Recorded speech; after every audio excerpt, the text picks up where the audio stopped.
Afternoon, good evening, wherever you are in the world. Thank you for joining me for this week's edition of the SMIE Consulting Midweek Roundup.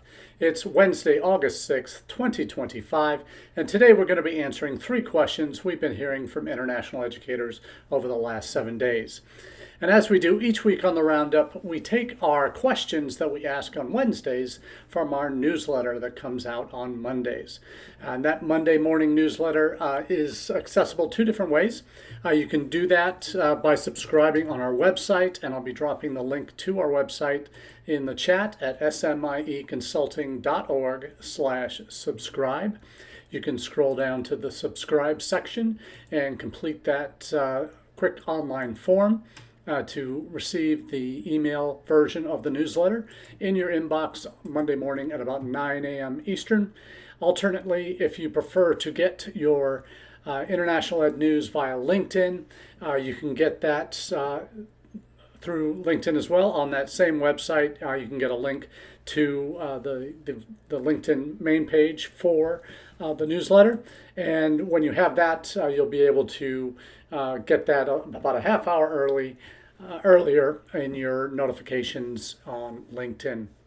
So I'm very happy to report that we're over 2,600 subscribers on the newsletter, and that number keeps ratcheting up each week.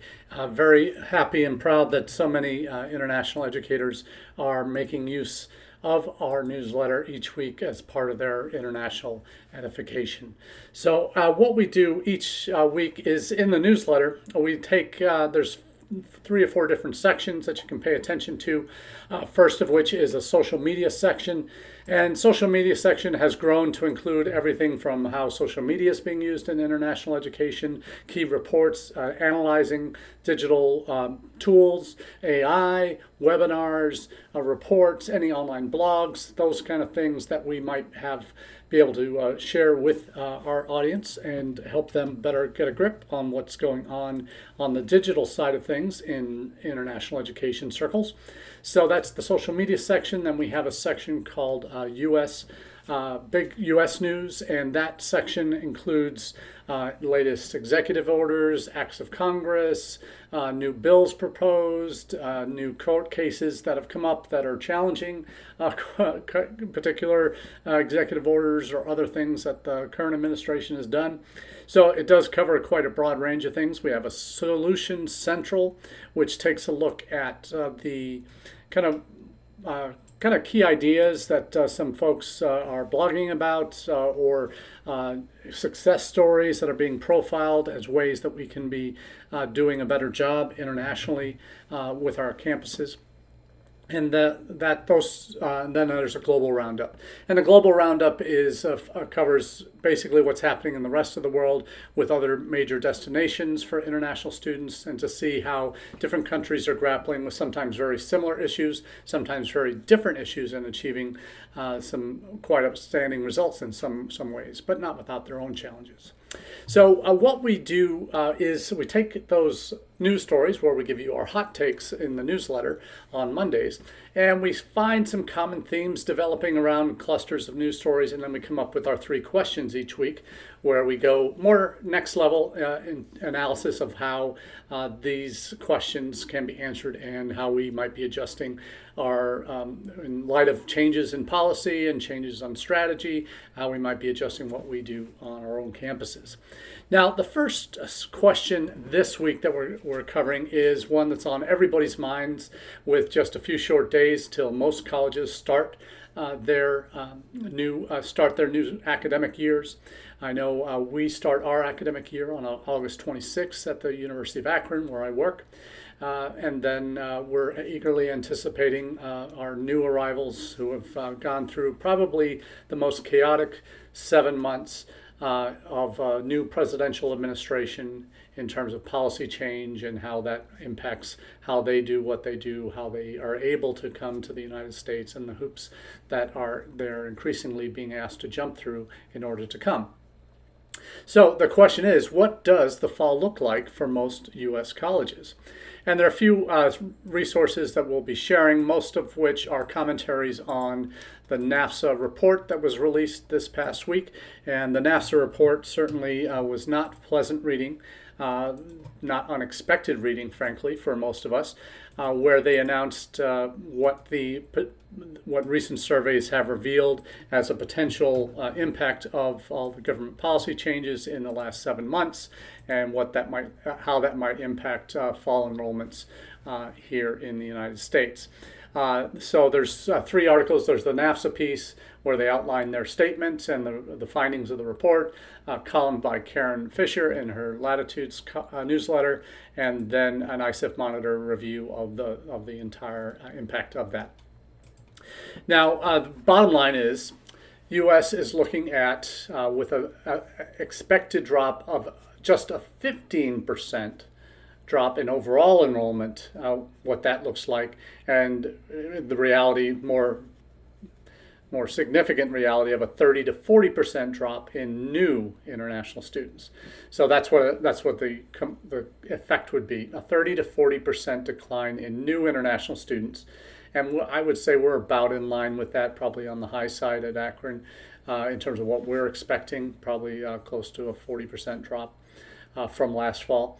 When the dust settles from the fall enrollments, that could mean an overall 15% drop in enrollments nationwide of all levels and post-secondary. So that 15% drop in enrollment is going to lead to $7 billion in lost revenue to the country, mostly for the universities and the communities that they're impacting, and more than 60,000 lost jobs. Now, there obviously have already been universities that have laid off staff. There are service providers that work with the U.S. higher ed community that are laying off staff, and not just because of the U.S., but we've seen drops in the U.K., in Canada, and Australia, all shooting themselves in the foot with self-inflicted wounds, and that's what we've done in the U.S. Government policy changes based on faulty data, which we'll talk about in our second question, based on illogical assessments of what needed to be vetted and what didn't, based on scaremongering, for lack of a better term, in terms of their policy approaches on certain things, and just an overall negative view of studying in the United States.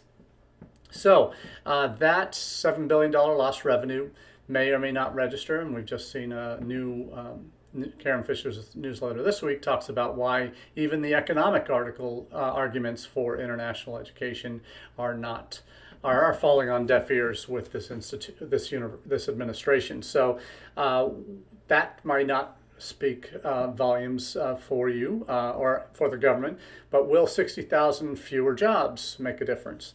And that certainly has weight when you consider the Bureau of Labor Statistics director was just fired because they reconfigured or readjusted down the new employment or jobs creation for May and June as a result of some different data that was being looked at. So jobs apparently matter. So maybe that will ring true with the administration. I wouldn't hold my breath, but there is certainly, we've heard what happened at Valencia College, where basically everyone involved in international in any way was let go en masse. We've seen universities across the board decide not to fill positions or lay off key international enrollment folks or marketing folks. So it's happening. It's already started to happen even before the fall has hit. So these jobs are going to come apart, and job losses will grow in the coming months. That's pretty clear. Depending on how severe the drops are expected in your college or university, you may already have some folks nervous about their futures. So the NAFSA report is, like I said, not very significant. What NAFSA has done is they have done a projected losses by state, so you can find out what your state potentially could be losing in terms of revenue. And for some, California is slated to lose $1 billion, over $1 billion in revenue as a result of this. Other states like Texas is about 388 million. You see Florida is coming in at 243 million. So California is off the charts, and then followed up by New York, which is about $988 million losses. Where I am in Ohio, we're looking at $200 million losses in revenue to the state. So will that matter? We'll see. Will that resonate? Will that change direction by the administration? Doubtful. But what we're seeing now is four different things. The NAFSA report identifies four different things that are potentially slowing down and leading to the inevitable decline we're going to see in the next few weeks. First, the visa interview suspension. We've talked about that many times here on the Roundup between May 27th and June 18th, basically 3-4 weeks, where no interviews happened. And as a result, this is peak visa season between May and August. Between those 3 months, 70,000, May, June, July, and August. Between those 4 months, 70% of international students go for their visa appointments each year. And for almost a month of that time, they were unable to do so. That has led to limited appointment availability. That's the second reason they flag. That particularly in consulates in India, China, Nigeria, Japan, those have reported limited or no appointments available in time for fall enrollment. And then downward visa trends, the visa issuances, visa rejection rates have gone up, visa approval rates have gone down 12% from January to April, down 22% in May compared to May 24. No June 25 data yet, but visa issuance rate for June is expected to be 80 to 90% down as a result of the 3 weeks basically in June when no visas were awarded. And then the visa bans to 19 countries as of June 4th, and another 36 on the list potentially. Again, PR nightmare for the U.S. as a destination, particularly for those students in those countries. We know about Iran, Myanmar, and as some of the top countries. Iran by far the largest single country on that list in terms of a sender to the United States. Not all of those are direct from Iran because Iranian students and the Iranian diaspora is fairly significant. And they have to go for visa appointments in Turkey, in Azerbaijan, in the UAE. So there's a lot of countries that have been impacted, 19 of which are still on a travel ban list. So those are automatically going to lead to declines in students able to come from those countries. And again, Iran being the most significant driver of that. So that's why we're looking out for a very significantly poor fall term. Poor, probably bordering very close to what we saw during the pandemic. And Karen Fisher's newsletter last week, Latitudes, does take a look at that. It's roughly close to what the border shutdowns that halted travel in fall of 2020, leading up to that fall of 2020 enrollment period, led to significant drops. So we'll see what that looks like for this fall. So all the indicators are pointing to a very poor fall term. Fall intake for U.S. institutions up to 30 to 40%. The impact on ISEF Monitor features the same numbers, obviously, that are shared in the articles in Karen Fisher's column. The quotes from Fanta, the executive director and CEO of NAFSA, are very telling. She says the immediate economic losses projected here are just the tip of the iceberg.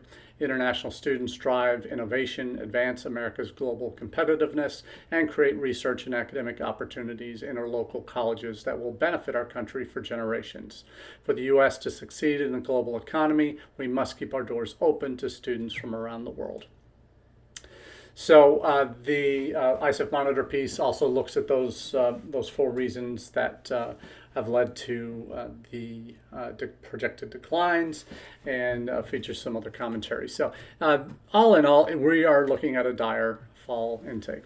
But there are smaller colleges, surprisingly, that you probably don't know about, that are looking at potentially small increases. That if they have small intakes, they might have been looking at going from 24 to 37 or something like that. Maybe their focus has not been on some of those key markets, and then are in other areas where they haven't been as impacted by lack of appointments, aren't on travel ban lists. If they focused on Latin America, for example, or Europe, they're probably in a better position. Though sentiment in Europe isn't too positive towards the United States anyway, at least amongst student populations, because they don't like Trump, for example. So that certainly is a real sad situation for most of us in international education, and a situation that is down entirely to the tone of this administration, the executive orders that they've implemented, the misguided decisions that have been made, the reasoning used for some of the decisions that have been made, whether it was the SEVIS terminations of March and April that led to over 4,000, 5,000 students' records being terminated, even though that's a small microcosm of the overall international student population in the United States, and the greater majority of those, 95% plus, were reinstated with because there was no cause for them to have their records terminated, and certainly not for immigration-related offenses, and certainly not for national security reasons that they made out to be the case. So the logic that was used for those SEVIS terminations was using AI to search or compare the SEVIS list to all law enforcement databases for any interactions, not convictions, not arrests, not just, it could be a ticket. An interaction with law enforcement agencies were the reason for that 4,400, 4,500, 5,000 students getting their SEVIS records terminated. Faulty. They were losing in court, and they had to backtrack, and they reinstated. So clearly a wrong decision. You can go down the line and say how wrong-headed most of these decisions are. But let's look, case in point, on the 19-country travel ban. And the question is the 19-country travel ban policy based on faulty data? And if you remember at the time, that data that was the data that was used to justify why the specific 19 countries were targeted for immediate red, orange, yellow bans for various visa statuses. We know that the red and the orange countries, as far as international students go, were complete bans because they affected students. Red countries, international students that were in orange countries, banned, can't come unless they already had a visa. The next list of 36 are also countries that could be facing that. I don't know if they will. We've talked about that before here too, because instead of banning them, it looks like they've had their visa times, approved visa times and uses reduced to single entry 3-month visas for all of those 26 other countries, or 36 other countries. 36 other countries.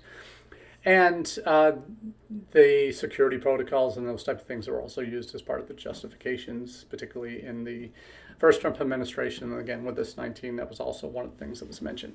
But the data, the data that was used, was claimed to be the foundation for why these 19 countries were now banned in those categories, was based on visa overstay rates, high visa overstay rates, and whatever that high number was, that was the phrasing that was used to justify.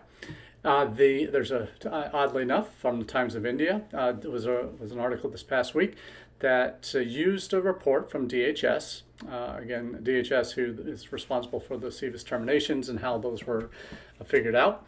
That is an annual overstay report that's published annually. It was cited as justification for the travel ban that was issued on June 4th, excuse me. And basically what the overstay figures include is inaccurate, and outdated records. And that is what a visa overstay actually means is when non-immigrant visas holders are coming into the country, their visas have a date on them, and those are recorded by Department of State. They're entered into SEVIS and other databases that track who's legally allowed to stay here. What we all know in international ed circles is that international students have this DS as part of their record when they enter the United States. That is duration of status. Duration of status is a status that goes beyond their the terms of their visa. The visa might be issued for 3 years, it might be issued for 1 year, it might be issued for 3 months. The visa expiration date doesn't mean they can't continue to be a student. A student can come here as a first-year student for an undergraduate degree and only have a visa that's good for 6 months. But if they don't go home, in the 4 years of their undergraduate program and have maintained their status throughout their time in the United States, they are considered in status and not a visa overstay. Technically, because they haven't left the country. The visa is only important ever for coming into the country when you are an international student. For when you're in other visa categories, unless you extend or do other things, change your visa status, those types of things, those can get caught up in this data that is claimed for the 19 travel ban countries. So what for students that we're most particularly concerned about is the data that is being used is for our upper bound estimates of individuals whose departures could not be verified. And that means students could potentially have stayed in the country but have maintained their status. They could still end up on this list. Also, you would be looking at international students from these countries, like Iranians, for example. They don't go home; they're going to stay. They're going to get on hopefully H-1Bs. They're going to apply for asylum. They're going to do other things. But once they change their status and aren't students anymore, yet they haven't left the country, they are showing up on these reports as visa overstays. That's why many of these countries got included on travel ban list, is because, and as it impacts students, because of the different nature of international student status, when it's DS, not just the date that's stamped on their visa. And we saw this recently in Colorado, a Brazilian student who had an expired visa was arrested by ICE or by state patrol, and then has been state border patrol or state highway patrol, and was transferred to ICE custody because she had an expired visa. She may well have had an expired visa. Doesn't mean she was not invalid student status, and those are two different things. So how decisions are being made, particularly amongst law enforcement, that may not have the complete picture, may not be aware of all the different rules that impact a student versus that are different from other visa categories, that is a real challenge.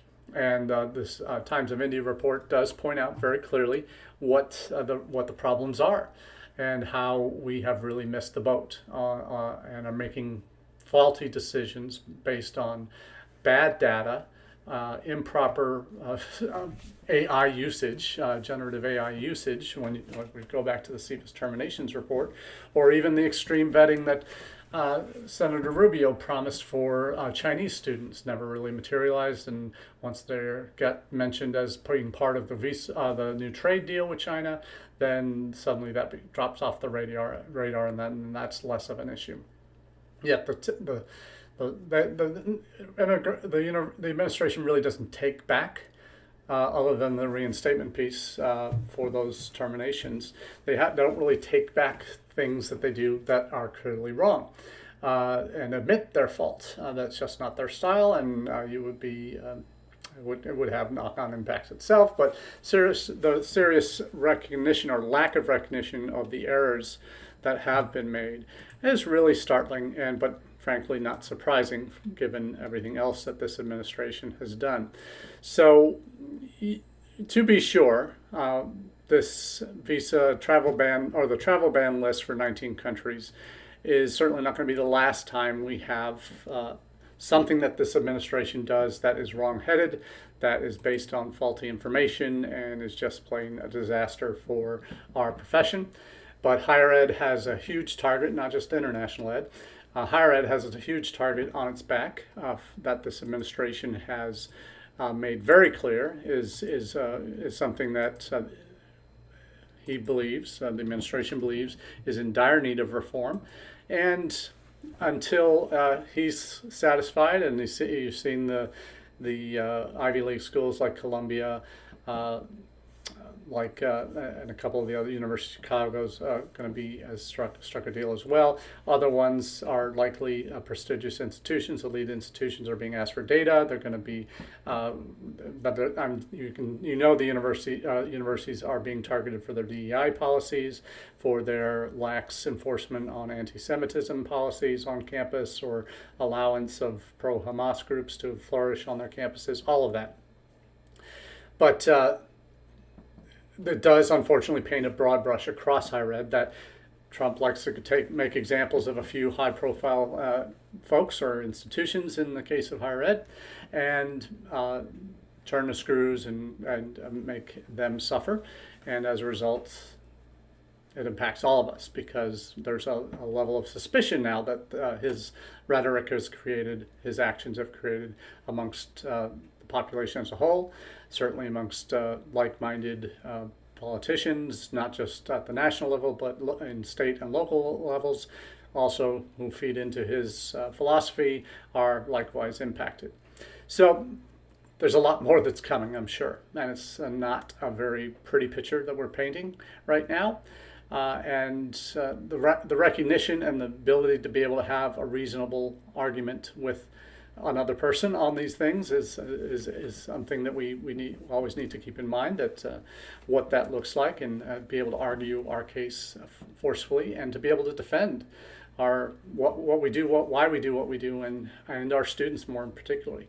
And that's, in the end, that's what we are all really truly motivated by, is that we're here to make sure our students have the best possible experience for their education experience in the United States. So let's move on to our final question of the day, and that is, why are Asian tigers rising recently? And when we say Asian tigers, these are the Asian, particularly East and Southeast Asian nations that have become not only economic powers, but are becoming increasingly international education powers in the world. What's really driving them forward? And we've talked about it a bit in the past, but we've got some good examples of this, and it's actually translating into jumps in interest and student flows. There's a Keystone report that shares Asian tiger destinations see a 19% jump in student interest, looking specifically at Hong Kong, where there's been a 125% increase in search for study in Hong Kong in June compared to March. Singapore is seen as 33% increase in student study searches, as well as South Korea has now entered the top 10 study destinations for the first time in Keystone's report. So some really fascinating data there in those Asian tigers, and beyond Hong Kong, beyond Singapore, and Taiwan also up 6%, and South Korea. So other than that, what's some of the other data that we're seeing? We're seeing in Malaysia. Obviously, Malaysia used to send 20,000 students to the United States in their peak in the 90s, usually coming from community college partnerships with U.S. universities, coming for undergraduate studies to complete bachelor's degree programs.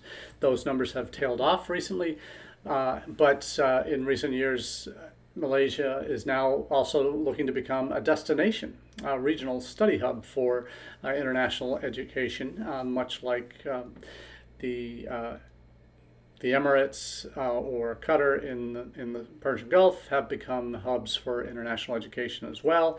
You now see places beyond Hong Kong, beyond Singapore, Malaysia, Indonesia also looking to become major study destinations for international students, not just sending them abroad, sending their own abroad. And Malaysia has seen a huge spike in the number of Chinese students studying in their country because of the cultural and language similarities. You see Chinese students are now 38.4% of all international students enrolled in Malaysia's public and private higher education. That's a five-fold increase over the last 5 years. So there's an article shared in fulcrum.sg from Singapore, says three major shifts in immigration stance and traditional study destination countries, the big four, as we've talked about many times, geopolitical tensions, and worsening bilateral relations between China and some traditional study destinations, and three, country-specific conditions in Malaysia and China. Importantly, these factors do not operate in silos. It is their concurrent existence that facilitate the current trend. So that's from this article. So there's been significant increases from Chinese to Malaysia, also from Bangladesh, Indonesia, and Pakistan. So another rising Asian tiger as a study destination. And then one study destination that has seen their numbers grow significantly, they have South Korea has a goal of, I think it's 300,000 international students by the end of the century. And they have been making some good progress. We've talked about them here as one of the real positive shining lights of examples of what a unified government strategy, economic strategy, that melds and combines with a coherent international education strategy that promotes the nation as a destination for prospective students to come in, and particularly students in certain fields that have been identified as skills shortages in the coming years, and in jobs and careers that the country needs that aren't being filled by domestic populations. You see universities and working with industry to facilitate the enrollment and oftentimes scholarships for these students in these high demand fields that there isn't domestic supply to fill. And then also the pathways created by the government to facilitate a smoother transition from school to work. It's great when those policies are aligned, and we wish we had something like that in the United States. We're so many years away from that, and the sheer decentralized nature of our country and the breadth of our country really make that dream impossible. We just hope for some Congress people to get the message, or leadership in the White House to understand this is a real benefit for the U.S. as a country if we bring the best and brightest from afar to the U.S. to work and or study first and then work in key areas. That would make sense, you would think, based on our track record with entrepreneurship and startups and tech industries that are 40% founded by either international students or first-generation immigrants. So we don't do that here in the U.S., but other countries are doing that. This last country I mentioned, South Korea, does have a little bit of a twist, and we might be seeing similar things happening in Taiwan and Japan that are also following similar policies of aligning international education and economic policies and work, making pathways clear. Korea, Japan tend to be very siloed cultures. Very distinct, very different, and very insular in a lot of ways in terms of those that live in that country.